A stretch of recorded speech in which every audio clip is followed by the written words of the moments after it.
Hello and welcome to Stuff That Interests Me with me, Dominic Frisby, and I am very, very excited about today's interview. We're talking Bitcoin, we're talking cryptocurrencies. My guest is a great friend of mine. He's been involved in alternative digital currencies and had been writing about them since the early 1990s, and he's central to the whole Bitcoin movement. He was CEO of the Bitcoin Foundation in 2012, and now he's chief economist with N-Chain. He is, of course, Jon Matonis. Jon, welcome to the show. Thanks very much for coming on. Thanks, Dominic. Another new high in Bitcoin today. Every day there seems to be a new high. We've broken comfortably above $5,000 a coin. How big, Jon, can Bitcoin get? It is astonishing just to see that today on the way over here. It might have something to do with your program, so let's hope so. We are just taking baby steps on how big this can get. We're approaching 100 billion in Bitcoin market cap. We haven't seen $100 billion worth of Bitcoin as a market cap ever, so this would be a new high as well for Bitcoin. I think we're at about 88 billion right now. And the reason that people think it's big now is because there's a lot of zeros on the number. But what they fail to remember is back when it was $100, going from 100 to 1,000, or even from 10 to 100, those were 10x moves, just 10x moves. So for us to see a 10x move now from 1,000 to 10,000, or even in the market cap size, let's say from 100 billion, 10x would only take you to 1 trillion. It's entirely feasible, given the history of Bitcoin, that a 10x move would take us to a $1 trillion market cap in Bitcoin. Now, ultimately, this is going to reflect the amount of commerce that's done over the network, because the price reflects the amount of traffic that's being done over the network. This is what provides the liquidity. In order to do the higher size value transactions, you need greater liquidity. So I think it's way too early to call it a top. And if you don't believe me, go out on the street and just ask the average person on Oxford Street if they've heard about Bitcoin, if they have a Bitcoin wallet.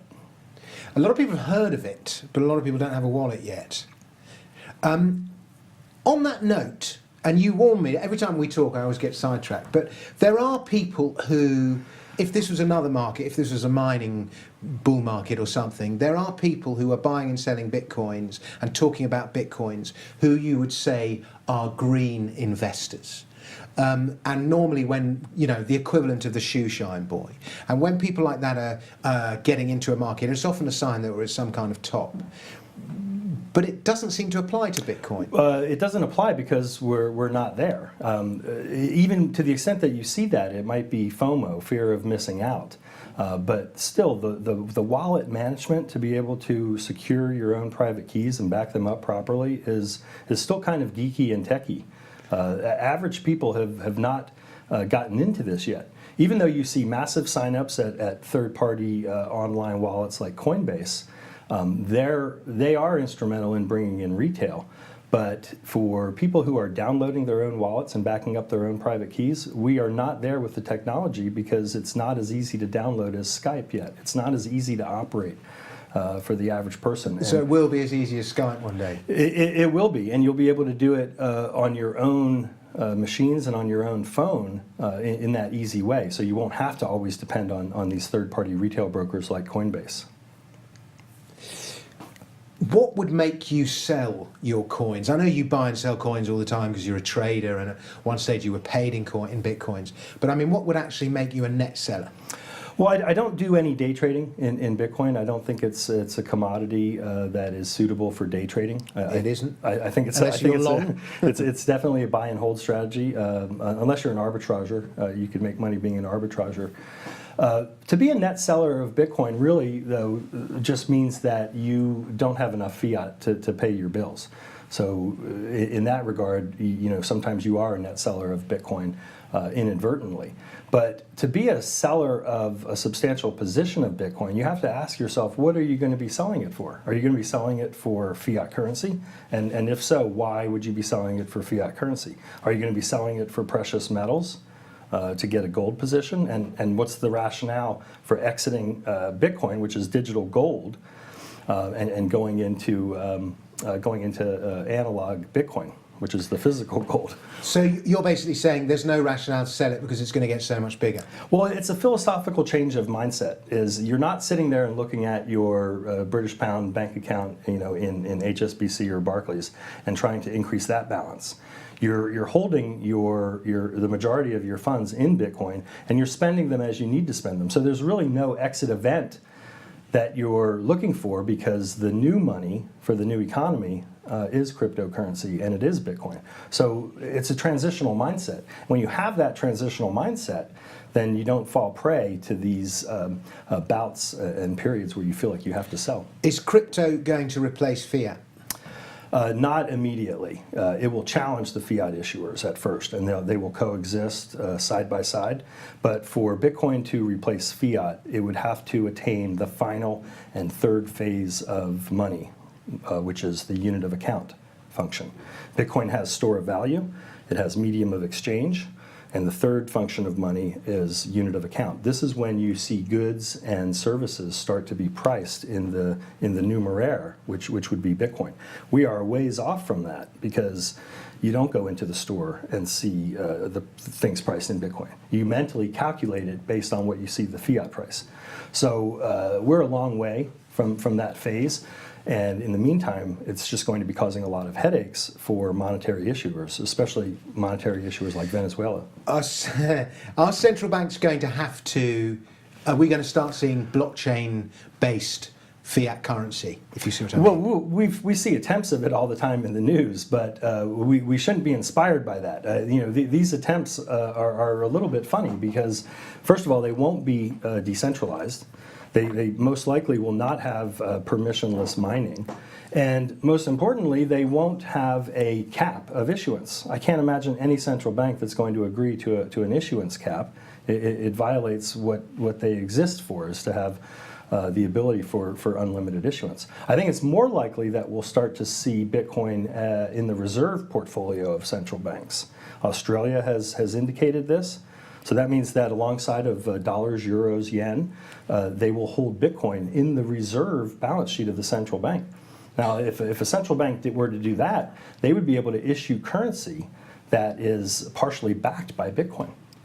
Are you familiar with SDRs? Yes. So just quickly to the viewer who doesn't know what SDRs are, they're special drawing rights, and they're an invention of the IMF, and they're almost like one SDR would be made up of something like, I can't remember the exact numbers, but it would be something like 50% dollar, 30% euro, 10% yuan, 10% yen, and 5% pound, something like that. In other words, it's a basket of fiat currencies. Will we see, and a lot of people at one stage were lobbying for gold to play a role, to be part of the makeup of the SDR. Do you think we'll see crypto play a role in the SDR? We might. I mean, if it's suitable for a reserve currency basket, then it would be suitable for something like an SDR. I just don't think that the International Monetary Fund, the IMF, has that much of a role going forward. There are substantial implications of when we migrate to a crypto economy or a post-legal tender age. Monetary policy is taken away from the central bank issuer. So they have nothing to do. They end up with empty bank towers. If the IMF had to invest its funds based on its predictions, it would long since have gone bankrupt. Now, let's talk about, one of the things we're seeing now, and it's incredible how quickly this has happened, is the ICO, initial coin offerings, the kind of crypto equivalent of an IPO. And they date back a few years, but the tide has really got moving since maybe the spring of this year. Right. And we're seeing, $80 million raised in 5 minutes for some new offering. And everyone is saying they're a bubble. Now, one of my definitions of a bubble is a bull market in which you don't have a position. So true. In other words, I'm not invested in that, therefore it's rubbish. Why aren't ICOs in a bubble? First of all, ICOs, I want to say to the Austrian economists and libertarians who are a little bit down on ICOs, because in some cases even calling for regulation. But ICOs represent pure, undiluted, unlicensed capitalism.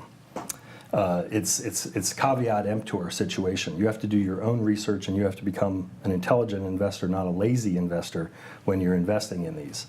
We are only, I would say, 5 or 6 months into the ECO or ICO boom that started earlier in 2017. In fact, I went to a conference in St. Petersburg, Russia, which was about ICOs.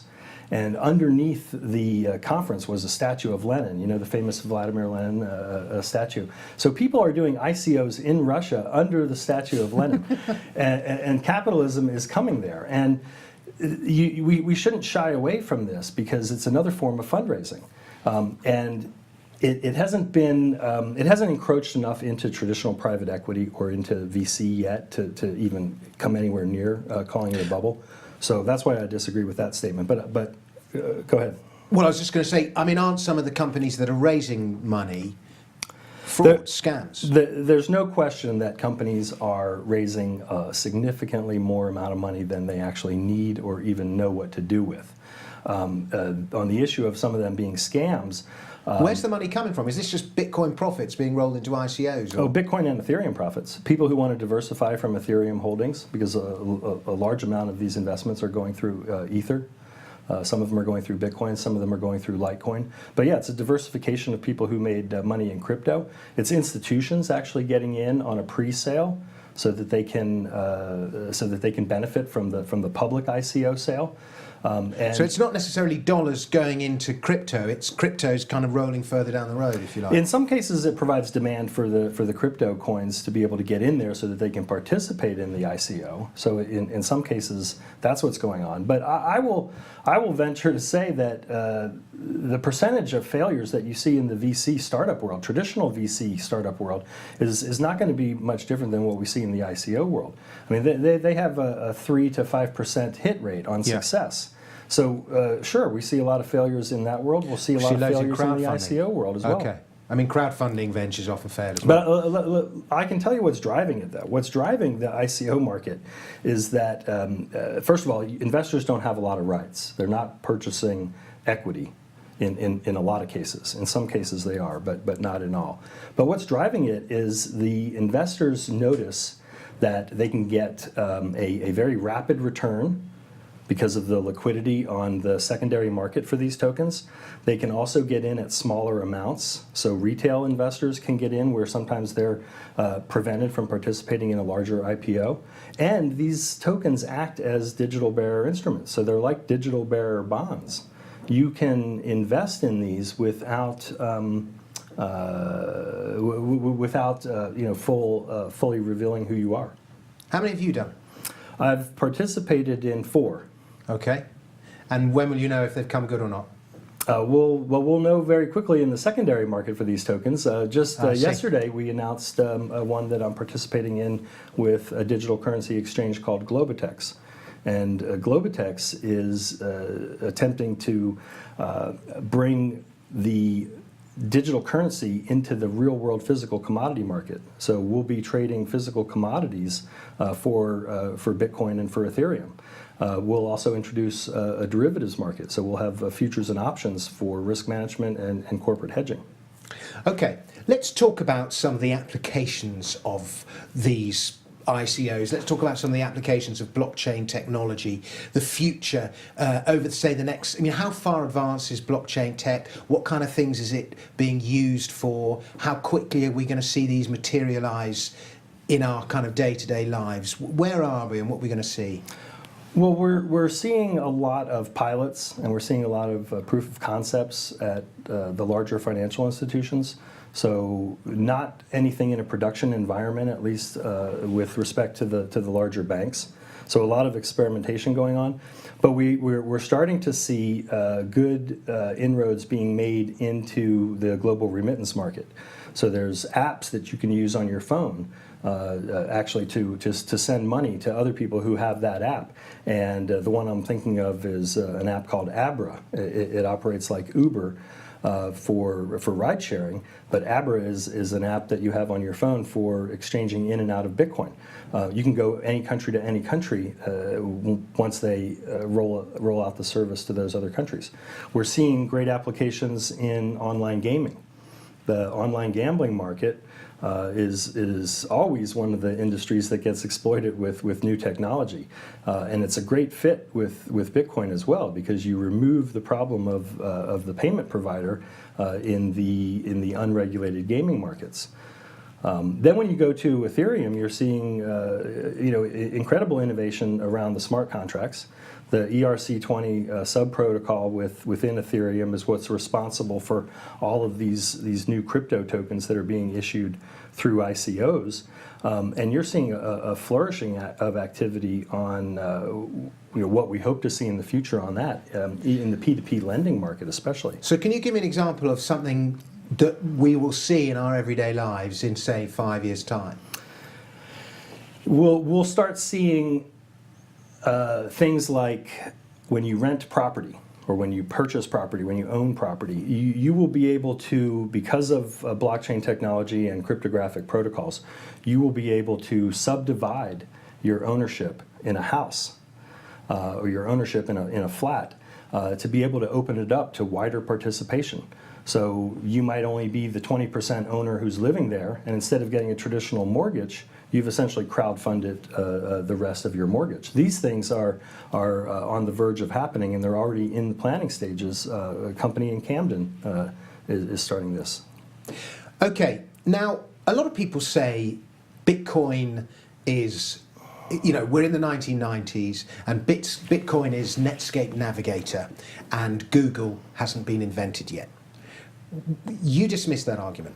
I dismiss that argument just as I would dismiss it for being the MySpace Facebook argument. Okay. And it relates to protocol battles. Those are social media platforms, and what we're seeing with Bitcoin is a protocol battle. A protocol battle just as we saw with TCP/IP, protocol battle that we saw with SMTP for email.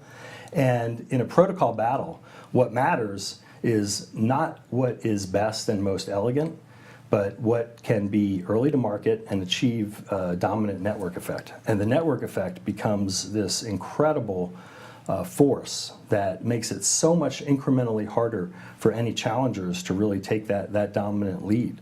And so what that portends for the future, though, is that we are all going to be building and expanding on the P2P network protocol that is the most pervasive and the most dominant, instead of trying to create another one that's more elegant. Okay, so SMTP is the protocol by which we share emails with each other. Correct. And way back when, I think there were like 13 different protocols. Or more even, yeah.